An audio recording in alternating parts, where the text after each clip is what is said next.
બાપ દીકરીની હારે વાત કરે છે, બેટા આ સિવાય તારી ઈચ્છા હોય તો બોલ કરિયાવરની અંદર. અને એ વખતે છોકરી વાત કરે, બાપુ મારી એક જ ઈચ્છા છે. કાઠિયાવાડની અંદર આવેલું કાગવદર ગામ, ત્યાં બનેલી આ સત્ય ઘટના તમને સંભળાવી રહેલો છું.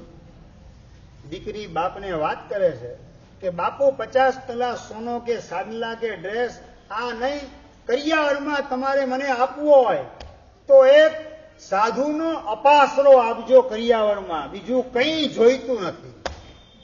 દિનેશભાઈ, આ જૈનની દીકરી નથી માગતી હો, નોન જૈન પરિવારની છોકરી, પટેલની દીકરી પોતાના લગ્ન નિમિત્તે કરિયાવરની અંદર પોતાના પિતાજી 50 તોલા સોનું, 50 સાડલા, 50 ડ્રેસ વગેરે આપવાની વાત કરે છે પોતાની પત્નીની હારે.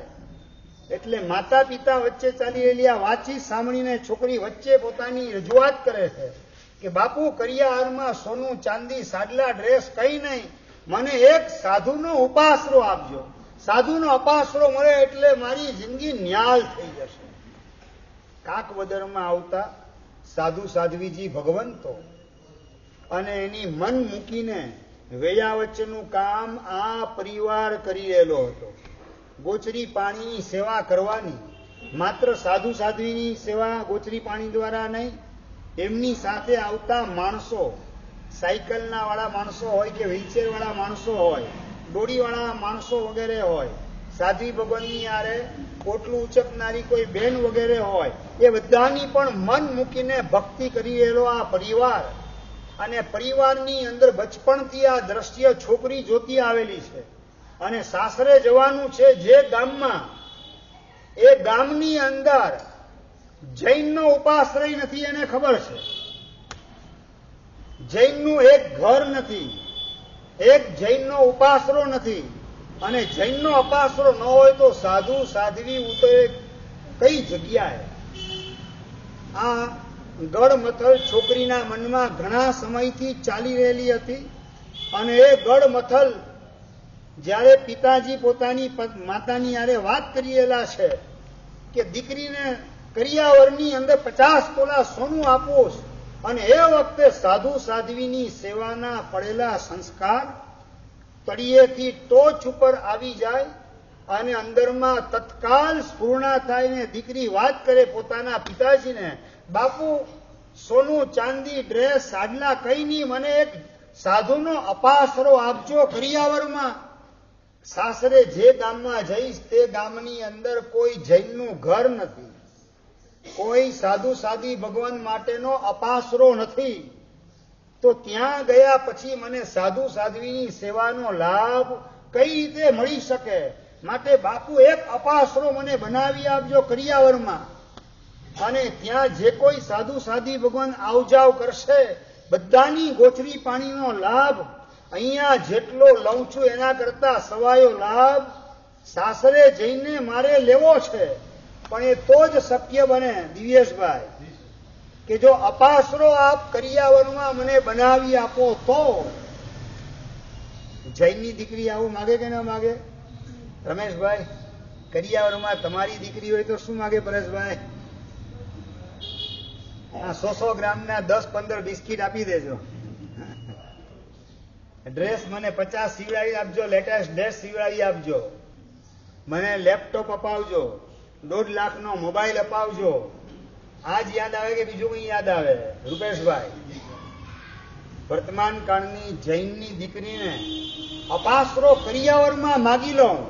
હું બીજા બધા ગામની વાત છોડું છું, આ મોરબીની અંદર કોઈ એવી દીકરી નીકળે કે ના નીકળે જૈન ઘરની અંદર કે લગ્ન પ્રસંગે પોતે કરિયાવરની અંદર એક અપાસરો પોતાના મા બાપની પાસે માગે એવી કોઈ જૈનની દીકરી મોરબીમાં નીકળે કે ના નીકળે દિનેશભાઈ?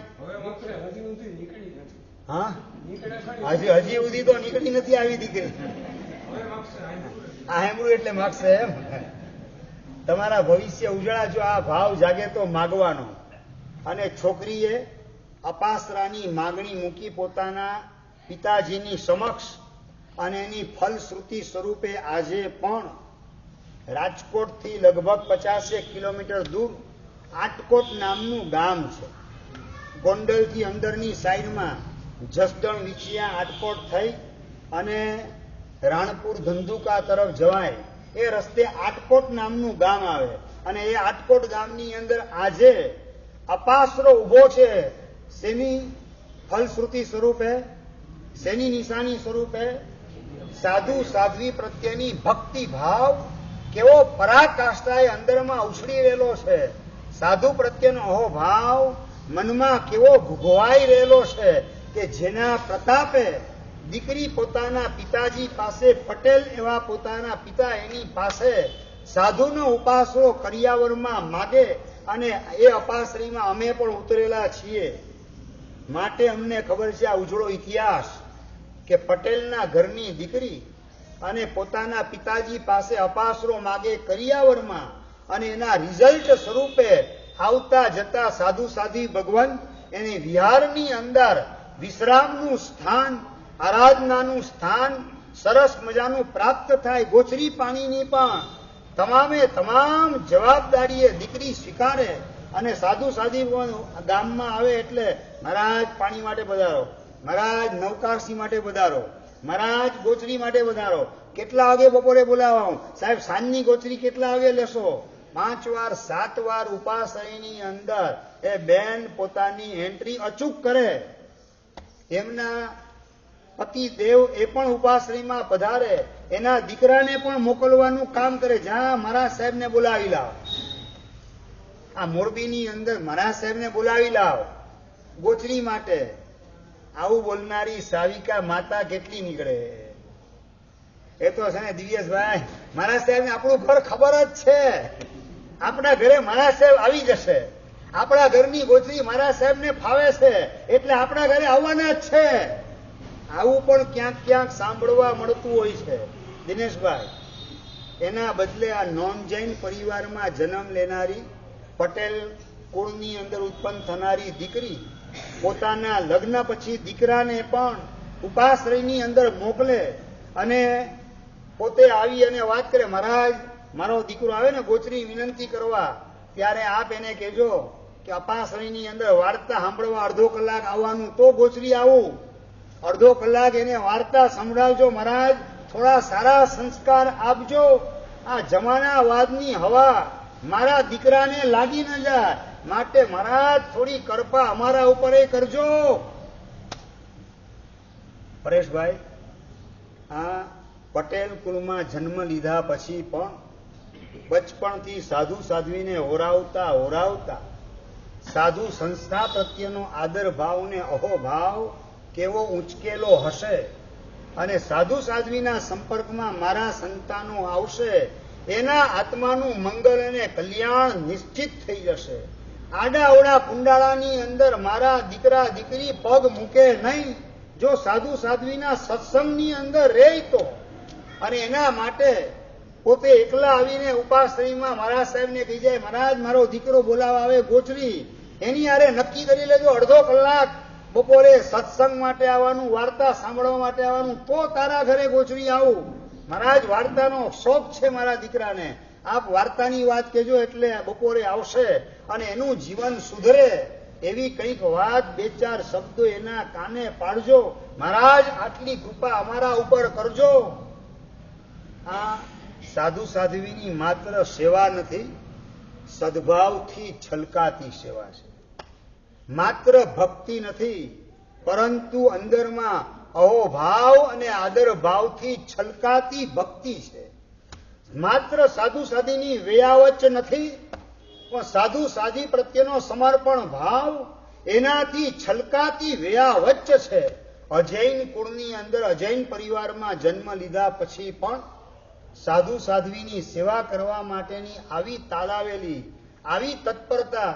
જીતેશભાઈ, જ્યારે આ પ્રસંગ મેં સાંભળ્યો આટકોટની અંદર કે મહારાજ આ અપાસરાને મેં કરિયાવરમાં માગેલો હતો માટે આ સાધુ સાધ્વીનો લાભ મને પ્રાપ્ત થાય છે. ભગવાને કોક અમૃત ચોઘડિયું ચાલતું હશે ત્યારે મને સદબુદ્ધિ સુજાડી દીધી અને એના કારણે મારા બાપુએ અપાસરો કરિયાવરમાં આપ્યો અને આપના સાધુ સાધી ભગવાનનો મને લાભ મળે છે. બોલતા બોલતા એ બેન હરખાતા હતા. તમે લોકો ગોચરી ઓરાવો જ છો ભાવેશભાઈ, ગોચરી નથી ઓરાવતા એમની, પણ ગોચરી ઓરાવતા ઓરાવતા અહોભાવ બહુમાન ભાવ છલકાતા હોય, આંખમાં હરખના આંસુ આવી જતા હોય, 3.5 કરોડ રૂવાડાની અંદર સદભાવના દીવડા પ્રગટેલા હોય, એ રીતે ગોચરી ઓરાવાનું કામ ક્યારે અને કેટલી વાર કરેલું છે ભાવેશભાઈ? કેટલી વાર ભાવેશભાઈ? કેટલી વાર? અહોભાવ બહુમાન ભાવ સમર્પણ ભાવ શરણાગતિનો ભાવ અંદરમાં ઉછળતો હોય અને સેવાની અંદર ગોઠવાયેલા હોય તો શાસ્ત્રકાર કે જે સેવા નથી સિદ્ધિની સીડી છે. સિદ્ધિ એટલે મુક્તિ ગતિને મેળવવા માટેની સીડી હોય તો સાધુ સંતની સેવા છે, સદભાવથી છલકાતી સેવા છે. સમર્પણ ભાવ ને અહોભાવ એનાથી ઉભરાતી સેવા એ આપણને સિદ્ધિની ટોચ ઉપર પહોંચાડ્યા વિના રહે નહીં. સેવા માત્ર કાયાના સ્તરે હોય અને સદભાવ એ આત્માના સ્તરે ગોઠવાયેલો હોય. સમર્પણ ભાવ અહોભાવ ને બહુમાન ભાવ આત્માના સ્તરે ગોઠવાયેલો હોય અને આત્માના સ્તરે ગોઠવાયેલો સમર્પણ ભાવ હોય અને કાયાના સ્તરે સેવા ગોઠવાયેલી હોય તો આવી સેવા એ 100% સિદ્ધિની સીડી બની જતા વાર લાગે નહીં. રાજકોટની બાજુમાં જ પારડી નામનું ગામ, અને પારડી ગામની અંદર મૂળજીભાઈ પટેલ લગભગ 25 વર્ષથી સાધુ સાધ્વી ભગવંતની સેવા કરે, ગોચરી પાણીથી ભક્તિ કરવાનું કામ કરે અને સાથે રહેલા માણસો હોય એ માણસો માટે રાજકોટના વીએસજીના કેપ્ટન વિમલભાઈ એમણે વાત કરી કે તમે સાધુ સાધ્વીની ગોચરી પાણી દ્વારા સેવા કરો, ભક્તિ કરો, બરાબર છે, વ્યાજબી છે, ઉત્તમ વાત છે, પણ એમની સાથે જે વ્હીલચેરના માણસો, સાયકલ વાળા માણસો વગેરે હોય એ બધાના ગોચરી પાણી જે તમે એને હોટલમાં જમાડવાનું કામ કરો છો અને એનું બિલ તમે ચૂકવો છો, એના બદલે એ બિલનો લાભ અમને આપજો. માત્ર સાધુ સાધ્વીની આપ સેવા કરો એ બરાબર છે, આ બધાનો લાભ અમે લેશું. અને એ વખતે મૂળજીભાઈ પટેલ વાત કરે, રાજકોટની બાજુમાં પારડી ગામ, અને વાત કરે કે પટેલના ઘરની અંદર ક્યારે અનાજનો દુકાળ ન હોય. અમારા ઘરે એને અનુકૂળતા આવે તો અમારા ઘરે જમાડીએ અને અમારા ઘરે અનુકૂળતા ન હોય ત્યારે એને હોટલમાં જમાડીએ. અમારા ઘરે ક્યારેય પણ અતિથિ આવે અનાજનો દુકાળ પડે નહીં. તમારા ઘરે વેકેશનની અંદર ભત્રીજો ભાણિયો રહેવા માટે આવે ભાવેશભાઈ, અને 2 દિવસના બદલે જો 2 મહિના રહેવાનો ઉનાળાના વેકેશનની અંદર, પોસાય કે ન પોસાય ભાવેશભાઈ? આવે ત્યારે જ તમે પૂછી લો ને, ભાઈ ટિકિટ મળતી નથી, હવે બુકિંગ થઈ ગયું 4 મહિના પહેલા, ટિકિટ લીધી જ ને, રિટર્ન ટિકિટ તારી ક્યારની લીધીશ? આવે એટલે તરત તમે જાણવાનું કામ કરી લો કે ક્યારે રિટર્ન થવાનો છે. પ્રવીણભાઈ, આજે બધા સેવાના ભાવો એની અંદર દુકાળ પડતો જાય છે, અને આવા પડતા કાળની અંદર નોનજૈન પરિવાર મૂળજીભાઈ પટેલ પારડી ગામના અને સાધુ સાધ્વીની તો સેવા કરે, પણ સાથે સાથે એમના માણસો જે હોય વ્હીલચેર વાળા, સાયકલ વાળા માણસો વગેરે, એની ભક્તિ પણ મન મૂકીને કરવાની. એ પણ જરાય કચવાતા મને નહીં, પૈસા લઈને નહીં. પટેલના ઘરની અંદર અનાજનો દુકાળ કદાપી પડે નહીં. આવો અહોભાવ ને સદભાવ સાધુ સાધ્વી ભગવાન પ્રત્યે, એમની સાથે એમની સેવા કરનારા માણસો પ્રત્યે પણ આવો સેવા ભાવનો પરિણામ ખરેખર સિદ્ધિની સીડી કહી શકાય એવા પ્રકારના વર્તમાન કાળના પ્રસંગો છે. પૂજ્યપાદ સરસ્વતી લબ્ધ પ્રસાદ આચાર્ય ભગવાન રત્ન સુંદર સુરીશ્વરજી મહારાજ સાહેબ ઉમર ગામથી બોરડી તરફ બિહારમાં આગળ વધતા હતા. પોતાના પિતાજી મહારાજ, પોતાના ગુરુ મહારાજ દેવ સુંદર વિજયજી મહારાજ સાહેબ ઉંમરના હિસાબે ડોળીની અંદર વિહાર કરતા હતા. 85 વર્ષ કરતા પણ એમની વટાવી ગયેલી ઉંમર અને પગની તકલીફના કારણે ડોળીમાં બેસી એક ગામથી બીજે ગામ વિહાર કરતા હતા. ઉમર ગામથી બોરડી તરફનો એ વિહાર. અને એ વખતે રત્નસુંદર સુરી મહારાજ સાહેબ આગળ ચાલતા હતા, સાઈડમાં દેવસુંદર સુરી મહારાજ સાહેબ ચાલતા હતા, અને સામેથી પટેલિયા મહારાજ સાહેબને જોયા અને ખેતરમાંથી ખેતર ખેડતા ખેડતા હળ ને બધું મૂકી અને રોડ ઉપર દોડતા દોડતા આવી ગયા. દોડતા દોડતા રોડ ઉપર આવી રત્નસુંદર મહારાજ સાહેબ ઉભા રહી ગયા. ડોળીવાળા માણસોને પણ ઉભા રહેવાનો ઈશારો કરી દીધો કે આ બધા પટેલ લોકો આવે છે, શેના માટે આવે? દર્શન માટે, પગે લાગવા માટે, ચરણ સ્પર્શ કરવા માટે આવી રહેલા છે. તો એ લોકોને મંગલ આશીર્વાદ શાંતિથી આપી શકાય એ માટે પૂજ્યપાદ રત્નસુંદર સુરી મહારાજ સાહેબ એમણે ડોળીવાળા માણસોને ઈશારો કર્યો, રૂક જાઓ. ડોળીવાળા માણસો ઉભા રહી ગયા અને પટેલિયા હતા, ખેતર ખેડતા ખેડતા ખેતરમાંથી બહાર આવી રસ્તા પર આવેલા હતા. અને મહારાજ સાહેબ આ પાસે આવીને એમને પગે લાગવાના બદલે ડોળી ઉચકનારા માણસો એનો ચરણ સ્પર્શ કરીને એને પગે લાગવાનું કામ કરે છે. અને એ વખતે પૂજ્યપાદ રત્નસુંદર સુરીશ્વરજી મહારાજે વાત કરી, ભાગશાળી સંસારનો ત્યાગ છે ને, આ ડોળીમાં બેઠા જ ને એ મહારાજ સાહેબે સંસારનો ત્યાગ કરેલો છે. આ સાધુ છે, આ સંત છે, એમનો ચરણ સ્પર્શ તમારે કરવાનો.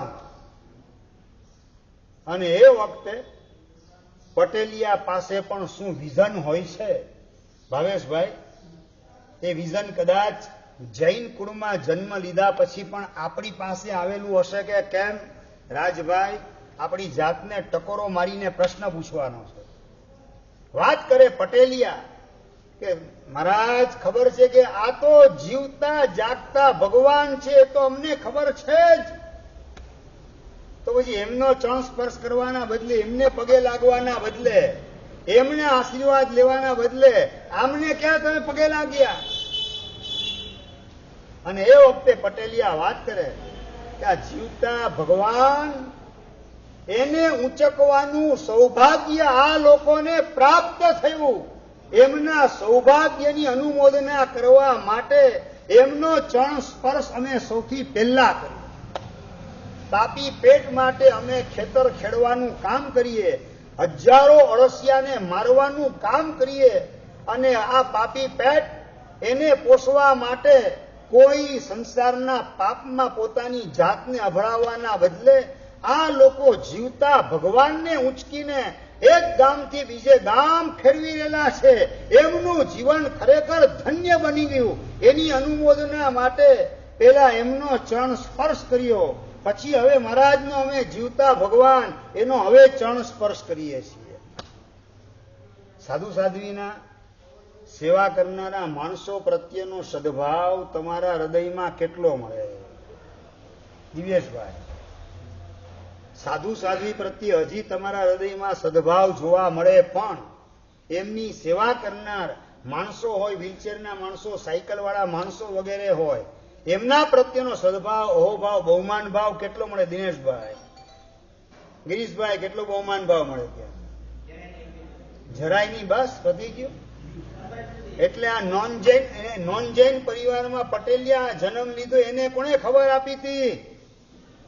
અને એને સાધુ સાધ્વીને જીવતા ભગવાનને ભગવતી તરીકે જોવાની એની પાસે દ્રષ્ટિ, એવી દ્રષ્ટિ તમારી પાસે જૈન કુળમાં જન્મ લીધા પછી પણ જૈન સાધુ સાધ્વી ભગવાન જીવતા જાગતા હાલતા ચાલતા ભગવાનને ભગવતી છે એવા પ્રકારનું વિઝન તમારી પાસે ખરું કે નહીં શૈલેષભાઈ? વિઝન મળે? વિઝન ગાંધી સાહેબ મળેલું છે એની કિંમત જ નથી એમ. મળેલું છે એટલે કિંમત નથી એમ શૈલેષભાઈ કે છે. એનો મતલબ એ થયો કે હવે તમને સાધુ સાધ્વીની કિંમત સમજાય. એટલે કર્મ સત્તા જીન શાસનની બહાર ફેંકી દે તો કિંમત સમજાય એવું કરવું છે કે જીન શાસન મળ્યું એની સાથે સાધુ સાધ્વી ભગવાન એ જીવતા જાગતા ભગવાનને ભગવતી છે, એમના દિલની અંદર સ્થાન મળી જાય તો મારો મોક્ષ નિકટમાં આવી જાય. એમના હાથમાં મારો મોક્ષ સચવાયેલો છે. સાધુ સાધ્વીના દર્શને આવો અહોભાવને બહુમાન ભાવ ઉંચકવાનું કામ આ સભામાંથી કેટલા લોકો કરી રહેલા છે? જીતેશભાઈ, સાધુ સાધ્વીના દર્શને આમના હાથમાં મારો મોક્ષ રહેલો છે. એમના દિલમાં સ્થાન મળી જાય તો મારો મોક્ષ નિશ્ચિત થઈ જાય. આવા પ્રકારનો પરિણામ સાધુ સાધ્વીના દર્શને હૃદયની અંદર કેટલી વાર સ્પર્શેલો છે. કુલદીપ, સાધુ સાધ્વીની સેવા કરવા તમે લોકો જાઓ છો. બીએસજીના યુવાનો નિસર્ગભાઈ, મનોજભાઈ દેસાઈ, રાજુભાઈ ગાંધી, આ બધી સેવા માટે પડાપડી કરનારા, આ સેવા કરવા માટે સવારના પોરમાં 4 વાગે ઉઠી જવાનું, 4:15 ઘરેથી નીકળવાનું અને સુમતીનગર પહોંચવાનું. ત્યાંથી સાધુ સાધ્વી ભગવાનને જવાનું હોય ત્યાં દાદાશ્રી નગર 5 વાગે પહોંચી જાય, ઉપાસ રહી, સાધુ સાધ્વીને વિહાર કરાવે. આ ઉલ્લાસ ઉમંગથી તમે ભક્તિ કરો સાધુ સાધ્વીની, એની લાખ લાખ અનુમોદના અંતરથી કરું છું. પણ સેવા કરતા કરતા સાધુ સાધ્વી ભગવાન પ્રત્યે સદભાવ ઉચકવાનું કામ ભીતરમાં કેટલું થાય છે? પ્રશ્ન આ છે. સાધુ સાધ્વી જીવતા જાગતા હાલતા ચાલતા ભગવાનને ભગવતી એમની કૃપા દ્રષ્ટિ આપણા ઉપર થાય તો આપણને ભવાંતરમાં જીન શાસન મળવાનું નિશ્ચિત થઈ જાય. એમના દિલમાં સ્થાન મળે એટલે મોક્ષ આપણો નજીક આવી જાય. આ ભાવથી સાધુ સાધ્વીની સેવાની અંદર જોડાતા આવડે તો બેડો પાર થતા વાર ન લાગે. નિસર્ગભાઈ, સેવા કરો જ છો તમે બધા ઉલ્લાસથી ઉમંગથી. કલ્પેશભાઈ, સરસ મજાની ભક્તિ કરો છો તમે લોકો, પરંતુ ભક્તિની સાથે અંદરમાં અહોભાવ, આદરભાવ, બહુમાન ભાવ અને એમના દિલમાં સ્થાન મળે એટલે ભગવાનના દિલમાં સ્થાન મળશે. એમના દિલમાં સ્થાન મળશે એટલે મોક્ષ નિકટમાં આવશે. એમની હથેળીમાં મારો મોક્ષ સમાયેલો છે. મોક્ષ હેતુ અયમ મેં ગુરુ. 16 ગ્રંથની અંદર ટીકામાં એટલે સંસ્કૃત કોમેન્ટ્રીની અંદર મોપાધ્યાય યશોજી મહારાજે વાત કરી છે કે ગુરુ પ્રત્યેનો બહુમાન ભાવ એટલે શું એની વ્યાખ્યા કરી કે મોક્ષ હેતુ અયમ મેં ગુરુ.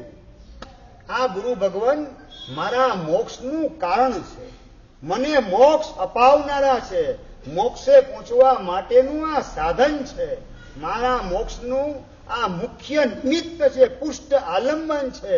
આવા પ્રકારનો ભાવ સદગુરુ પ્રત્યે હૃદયની અંદર છલકાય એને 16 ગ્રંથની અંદર ગુરુ બહુમાન તરીકે ઓળખાવેલ છે. અને આવો બહુમાન ભાવ સદગુરુ પ્રત્યે સાધુ સાધ્વી ભગવાન પ્રત્યે આપણા અંતરમાં આપણે કેટલો પ્રગટાવેલો છે? આ પ્રશ્ન આપણી જાતને પૂછવાનો. વિરલભાઈ, આવો બહુમાન ભાવ કેટલો? મોક્ષ હેતુ અયમ મેં ગુરુ. આ ગુરુ જે છે મને મોક્ષે પહોંચાડનારા છે. આ પ્રકારના ભાવથી સાધુ સાધ્વીના દર્શન કેટલી વાર કર્યા? પરેશભાઈ, જવાબ જોઈએ. મને ડેડ ઓડિયન્સ નથી ભાવતો, લાઈવ ઓડિયન્સ જોઈએ. આવો અહોભાવ છલકાવાનું કામ કર્યું કે ના કર્યું? ગિરીશભાઈ, આટલા વર્ષોથી પ્રવચન સાંભળ્યા પછી ભગવાનની વાણી જે મહાત્મા સંભળાવે 4 મહિના સુધી લીટર બંધ પરસેવા પાડી ગળાને છોલી અને પરમાત્માની વાણી તમને સંભળાવે, એ સંભળાવનારા પ્રત્યેનો આટલો અહોભાવ આદરભાવ ઊંચકવાની અંદર આપણે કેમ ઊણા ઉતરેલા છીએ? એ દિશાની અંદર સમ્યક પુરુષાર્થ કેમ નથી કરેલો? માત્ર પ્રવૃત્તિના સુધારાથી મોક્ષ નહીં મળે, સમજી રાખો. એક વાક્ય ડાયરીમાં લખી રાખજો કે પ્રવૃત્તિનો સુધારો તમને સદગતિ સુધી પહોંચાડશે, પણ સિદ્ધ ગતિ સુધી પહોંચવું હોય તો પરિણામનો સુધારો, આપણી પરિણતિનો સુધારો કમ્પલસરી છે. બગડેલા મનથી કદાચ બહારથી સેવા કરેલી હશે તો મોક્ષ મળે તેવી કોઈ શક્યતા નથી. પ્રવૃત્તિના સુધારા કરતા અનેક ગણું મહત્વનું કામ આપણી પરિણતિના સુધારાનું છે. અને પરિણતિનો સુધારો જો આપણે કરી શક્યા તો 100% એ પ્રવૃત્તિનો સુધારો સદગતિના માધ્યમથી પરમ ગતિ સુધી પહોંચાડ્યા વિના રહે.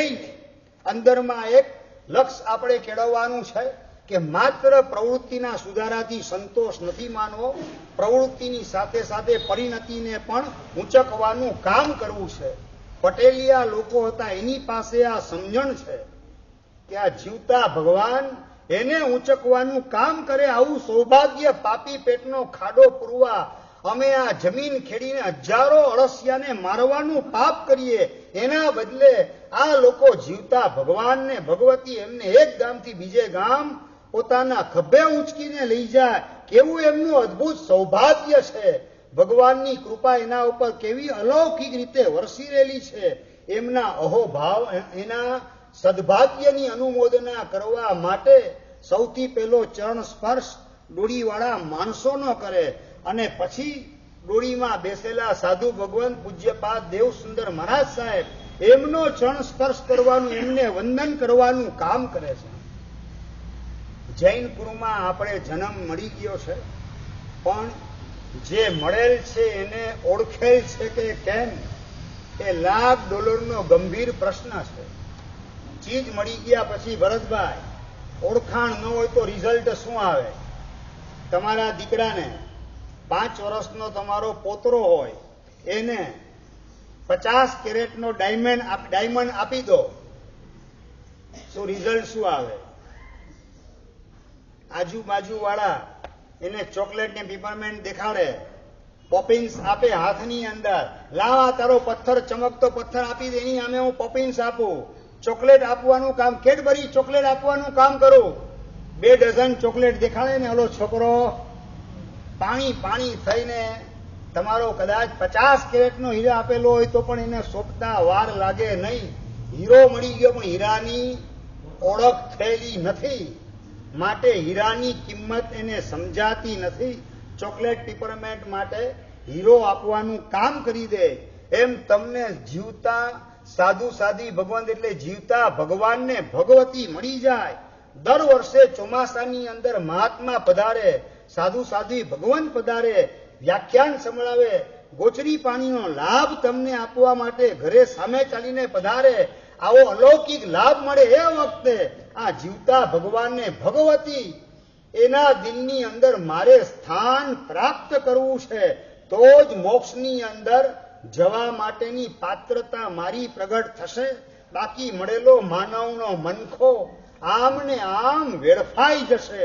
આવા પ્રકારના ભીતરના પરિણામ કેટલા ઊંચકેલા છે ભાઈ. ઊંચકવાનું, પરિણામને ઊંચકવાનો પુરુષાર્થ કેટલો?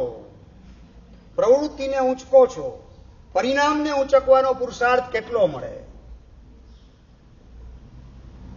ભાઈ સાધુ સાધ્વીની સેવાની અંદર દીકરા દીકરી ગોઠવાયેલા હોય એ તમને સૌભાગ્ય લાગે? તમારો દીકરો વધુ પડતો ઉપાશ્રયમાં જાય, સાધુ સાધી ભગવાન પાસે જાય, 2 કલાક 3 કલાક ઉપાશ્રયમાં રહે, એ તમારું સૌભાગ્ય લાગે? પરેશભાઈ, મનમાં ગળમથલ શું ચાલુ થવા માંડે? ભાવેશભાઈ, વયો જશે. અરે તમારો દીકરો કોલેજની અંદર બાઇકમાં પાછળ કોકની છોકરીને ફેરવતો હોય ત્યારે વિચાર ના? એ લઈ આવવાનો જ કે છોકરી તમારા દીકરાને લઈ જવાની? ભાવેશભાઈ, જ્યાં ખરેખર ગંભીરતાથી વિચારવાનું છે એ ફિલ્ડમાં હજી સુધી વિચાર એનું મંગલાચરણ નથી કર્યું. પારકા ઘરની છોકરીને બાઇક ઉપર તમારો દીકરો ફેરવતો હોય તો આ છોકરી મારા દીકરાને ઉપાડી જશે, મારું ઘર પણ લઈ જશે, મારી બેંક બેલેન્સ લઈ જશે. ત્યાં વિચાર આવે કે નહીં આવે? ત્યાં વિચાર કરે બીજા.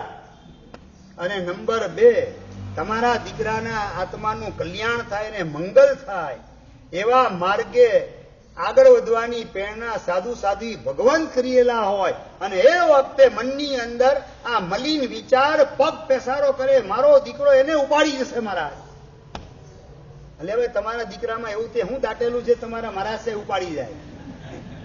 તમારા દીકરામાં હીરા મોતી માણેક ટાકેલા છે કે એને તમારા મહારાજ સાહેબ લઈ જવાનું કામ કરે? દિનેશભાઈ, આ ક્લેરિટી બહુ જરૂરી છે. ઉપાશ્રયમાં સાધુ સાધી ભગવાન પાસે તમારા દીકરા દીકરી જાય એ તમારું સદભાગ્ય છે, અહોભાગ્ય છે. આ વિચાર મનની અંદર આવવો એ કમ્પલસરી છે. જો મોક્ષે તમે જવા માંગતા હો તો સાધુ સાધ્વીની સેવાની અંદર મારો દીકરો જાય એનાથી ચડિયાતું સૌભાગ્ય બીજું કયું હોઈ શકે? અને એની અંદર મારે અંતરાય બિલકુલ કરવા નથી, એમાં ભંગાણ બિલકુલ પાડવું નથી. સવારના પોરની અંદર શ્રાવિકા ઉઠી અને રસોડાની અંદર ગોઠવાઈ ગયેલી છે, નાસ્તો તૈયાર કરે છે. નૌકારશ્રી તૈયાર થઈ, પચખાણ આવી ગયું અને પોતાના શ્રાવકને ઉઠાડવા માટે બેડરૂમમાં જાય છે. આ કળિયુગની અંદર 21મી સદીમાં બનેલી સત્ય ઘટના તમને સંભળાવી રહેલો છું. સવારના પોરની અંદર નૌકારશ્રીનો ટાઈમ થઈ ગયો, નાસ્તો તૈયાર થઈ ગયેલો છે અને શ્રાવકને બેડરૂમની અંદર ઉઠાડવા માટે જાય ને શ્રાવકને ઉઠાડે તો મોઢામાંથી ફીણ નીકળતું દેખાય. એકદમ શ્રાવિકા ગભરાઈ ગયેલી છે. શું થયું? ઉઠાડવાનું કામ કરે પણ હાથ ઢળી ગયેલો છે, માથું ઢળી ગયેલું છે, મોઢામાંથી ફીણ નીકળી ગયેલા છે.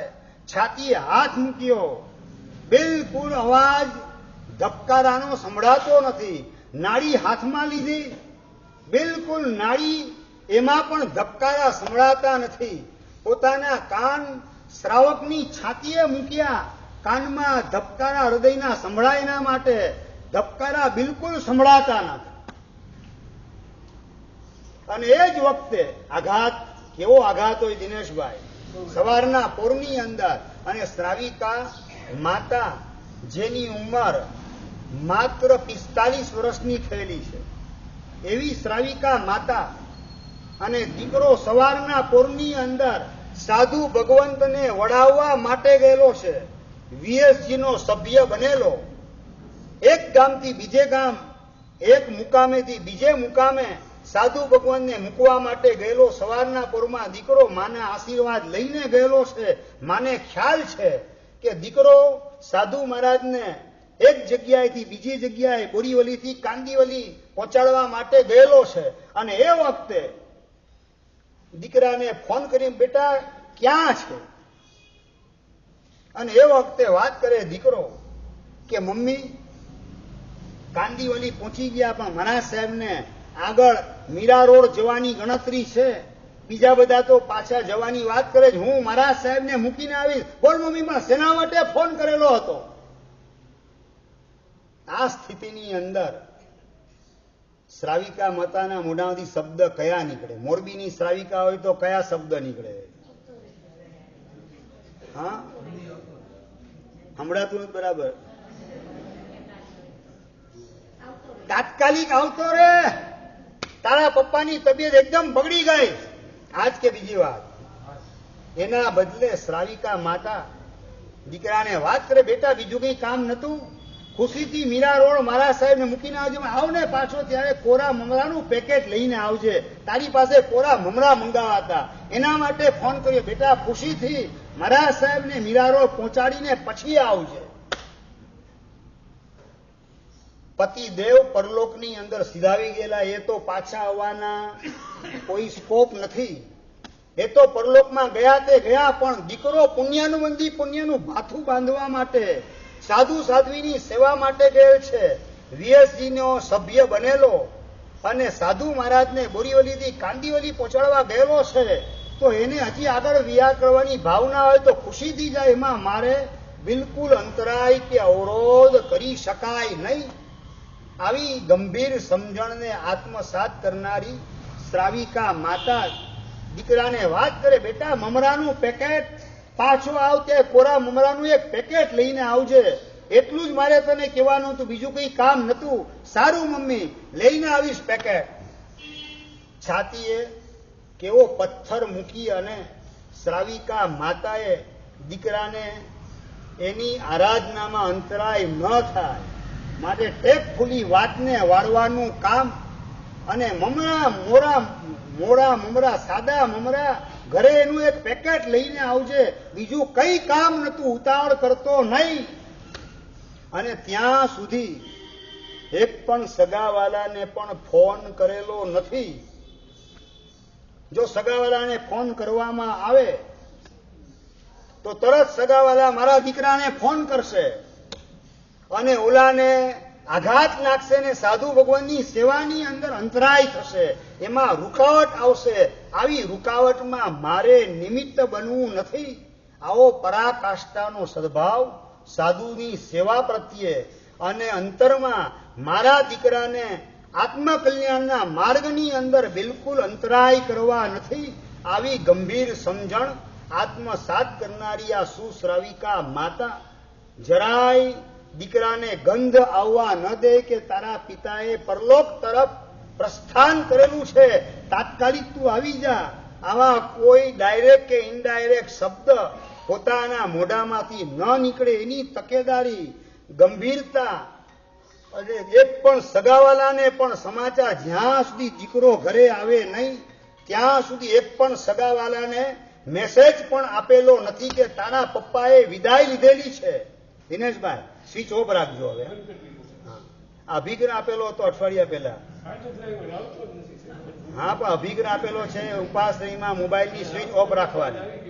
કોક ખાડામાં પડે એ જોઈને આપણે ચેતી જવાનું. આપણા મોબાઈલની સ્વિચ ઓફ કરી દેવાની. આપણો મોબાઈલમાં ઘંટડી વાગે ત્યાં સુધી રાહ જોવાની જરૂરત નથી. કોકને ખાડામાં પડતા જોઈને આપણે ચેતી જઈએ તો આપણે ચેતન, અને ન ચેતીએ તો આપણે જળ. સમજાય બરાબર? એટલે આ બધું કાયમ માટે ધ્યાનમાં રાખવાનું. પેલી શ્રાવિકા માતાના હૃદયની અંદર જે અહોભાવ ને બહુમાન ભાવ, સાધુ સંસ્થા પ્રત્યેનો, નંબર 2 મારો દીકરો સાધુની સેવામાં ગોઠવાયો એનું પરમ સૌભાગ્ય છે. એના સૌભાગ્યને ભૂસવાની અંદર મારે બિલકુલ નિમિત્ત બનવું નથી. આવા પ્રકારની સેવાનો ભાવ, સેવામાં બિલકુલ અંતરાય પાડવા દેવા નથી. આવા પ્રકારનો ભાવ જેને કહેવાય સિદ્ધિની સીડી, સડસડાટ સિદ્ધ શિલાએ પહોંચાડનારી સીડી હોય, તો આ સેવાની અંદર અંતરાય કે વિક્ષેપ મારે કરવો નથી. આવા પ્રકારનો પરિણામ પોતાના પતિની વિદાય પછી પણ જરાય દીકરાને ડાયરેક્ટ કે ઇનડાયરેક્ટ હિન્ટ ન મળે માટે સગાવાલાને પણ સમાચાર મોકલે નહીં. અને જ્યારે દીકરો આગલા બીજા સ્ટેશને સાધુમાને પહોંચાડી, બીજા મુકામે પહોંચાડી પાછો ઘરમાં આવ્યો, ત્યારે માં પેટ છૂટી વાત કરે છે, ત્યાં સુધી વાત પણ કરતી નથી. આ સેવા નામનો ધર્મ, સેવા ધર્મ પરમ ગહન યોગીના મપ્યગમ્ય. યોગીઓ માટે પણ જાણવો માણવો અત્યંત અઘરો અને કપરો એવો ધર્મ હોય તો એનું નામ સેવા ધર્મ છે. અને આવી સેવા આપણા જીવનની અંદર જો ગોઠવાઈ જાય તો શાસ્ત્રકાર કે જે 3, 5, 7 કે 8 ભવની અંદર આપણો મોક્ષ થયા વિના રહે નહીં. પૂજ્યપાદ ગચ્છાધિપતિ જયગોસુરીશ્વરજી મહારાજા અને એમને જ્યારે પૂજ્યપાદ 18 ભાષાના વિશારદ જંબુ વિજયજી મહારાજ એમનું એક્સિડન્ટમાં થયેલું મોત, એના સમાચાર મળ્યા. અને એ વખતે પોતાની સાથે પ્રવચન શિખર પૂજ્યપાદ આચાર્ય ભગવાન મહાબોધિ સુરીશ્વરજી મહારાજ સાહેબ એમને વાત કરી કે પ્રવચનની અંદર તમે પ્રેરણા કરો યુવાનોને કે સાધુ સાધ્વી ભગવાન એમની સાથે વિહારમાં જાય, જેના કારણે સાધુ સાધ્વી ભગવાન એને તકલીફ બિલકુલ પડે નહીં. આવા પ્રકારની વાત પૂજ્યપાદ ગચ્છાધિપતિ શ્રીએ કરી મહાબોધિ સુરીશ્વરજી મહારાજને. અને એમની પાવન પ્રેરણાના પ્રતાપે ગામે ગામ આ વીએસજીની સ્થાપનાઓ થતી ગઈ. તમને કદાચ કલ્પના પણ નહીં આવે. સત્ય હકીકત કહું છું, તમારા દીકરાની લગ્નની પત્રિકા હોય એની અંદર તમારા દીકરાની ક્વોલિફિકેશનમાં તમે શું લખેલું હોય ભાવેશભાઈ? શું લખેલું? MBA અથવા તો BBA કરેલું છે, અથવા તો MBBS, અથવા તો વકીલ થયેલ છે, LLB થયેલ છે. આ બધી એની ક્વોલિફિકેશન લખવાનું કામ કરો. મહિનાનો એનો પગાર કેટલો છે? તો કે 1.5 લાખનો પગાર, વર્ષનું 18 લાખનું પેકેજ લાવવાનું કામ કરે. આ તમે એની આઈડેન્ટિટીની અંદર આ જ લખો કે બીજું કઈ લખો. બેંગ્લોરની અંદર ગયા વર્ષે બનેલી સત્ય ઘટના તમને કહી રહેલો છું. એક છોકરાની લગ્નની પત્રિકા, ને લગ્નની પત્રિકાની અંદર એની આઈડેન્ટિટીની અંદર શું શું લખેલું હતું? એની અંદર સૌથી પહેલું વાક્ય લખેલું હતું કે અમારો કુળ દીપક એ વીએસજી નો સભ્ય છે. સમજાય છે રોનકભાઈ? આ તમારી રોનક બદલાઈ જાય આ સમાચાર સાંભળતા સાંભળતા.